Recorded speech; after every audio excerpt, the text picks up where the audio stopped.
Hello learners of all ages, my name is Mr. Montgomery. I teach 4th and 5th grade math, and today we're going to be talking about how to interpret your remainder.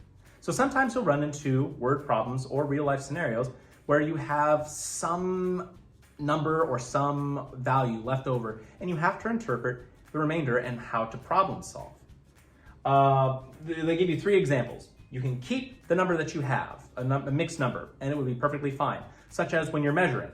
You're adding 2 measurements together, and you can have a mixed number and still cut the piece of wood based on the combination of the mixed measurements.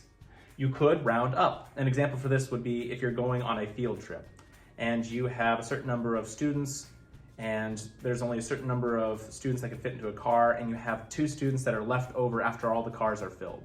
Well, you're gonna need to get another car, another driver, because you can't just leave the 2 kids there. So that's an instance where you would have to round up to another vehicle. And then we'll get to an opportunity where we get to round down.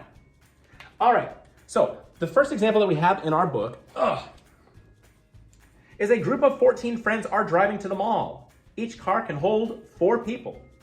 How many cars will they need to take? Well, the information that we have is we're trying to figure out how many cars total they'll need to take. We have 14 friends, and they're gonna try to get those 14 friends divided up into, or each car can hold 4 people. So we're gonna take our 14 friends and we're gonna divide them up into groups of 4, and we're trying to figure out how many cars we're gonna have. So 14 divided by 4. 4 can go into 14 3 times. We have 12 students, and we have 2 kids left over. So I have 13 remainder 2, but that means that I have 3 cars that I'm gonna have, but I have 2 students left over. So would I try to keep it and leave the 2 students there? Would I round up to another car so that the 2 students could go? Or would I round down and just say, too bad, they can't go? I'm sorry, I can't say that with a straight face. No, you would round up in this instance, so they would need 4 cars. Let's look at another example. It says a teacher purchases 20 cups of gravel to be split among 3 reptile habitats. How much gravel should she place in each habitat? Well, we're trying to find how much gravel should go into each habitat. So we have 20 cups. We're trying to divide that into 3 different reptile habitats. So essentially I have 20 divided by 3. 20 divided by 3. 3 can go into 20. Let's see, not 10 times, not 9 times. Let's count. 3, 6, 9, 12, 15, 16, 17, 18.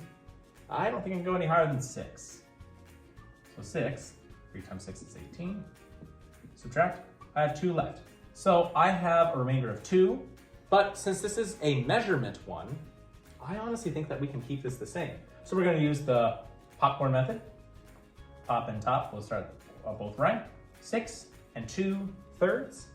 So she'll need 6 2/3 gravel for each habitat.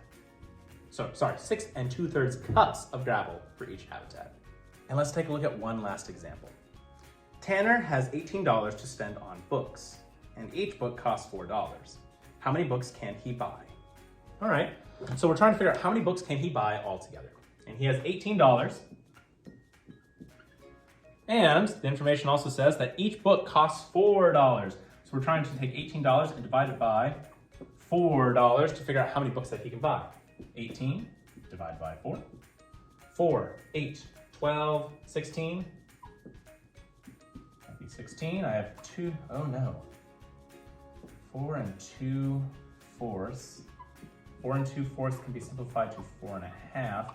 Can you really buy half a book? I don't think you can buy a half book. So this is an instance where we're gonna have to round down so that he can only afford 4 books and he'll have some leftover change. All right, my 5th grade friends, if we take a look at page 89, you'll see that we'll be doing practice problems number 1 and number 3. Number 1 says, Owen has 62 external hard drives. He wants to package them into boxes with 3 in each box. How many boxes can he fill? How many hard drives will he have left over? So they're asking for 2 things. How many boxes can he fill? And the second thing is how many hard drives will he have left over? So they want to know how many full hard drives will he have and how many hard drives will he have left over. Or sorry, how many boxes will he have and how many hard drives will he have left over? Excuse me. For number 3, it says a contractor is installing 35 new windows in a house. The windows come in sets of 4. How many sets must be ordered? Explain. You're going to be telling me when we have the remainder, are we going to keep it as is? Are we going to round up? Or are we going to round down and explain why? If you have any questions about how to interpret the remainder, please let me know when you come to class tomorrow.